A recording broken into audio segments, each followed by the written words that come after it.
this may be once in a lifetime kind of a view. This is Shepherd and Devo. You see the amount of water here.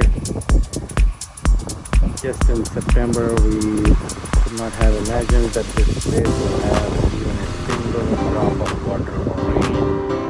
You'll probably see that in September, coming September in a few months. And you see those Clovis foothills here.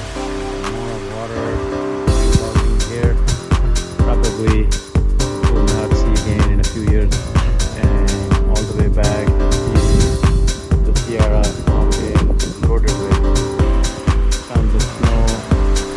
And we have more rain coming in next few days, starting tomorrow. I think it's gonna flood again. The level of water is gonna rise, and obviously there will be some problems with that, but it's gonna be fascinating to see. At least the drought we have for several years is gonna be hopefully eliminated, or for instance intensity is gonna be lower, much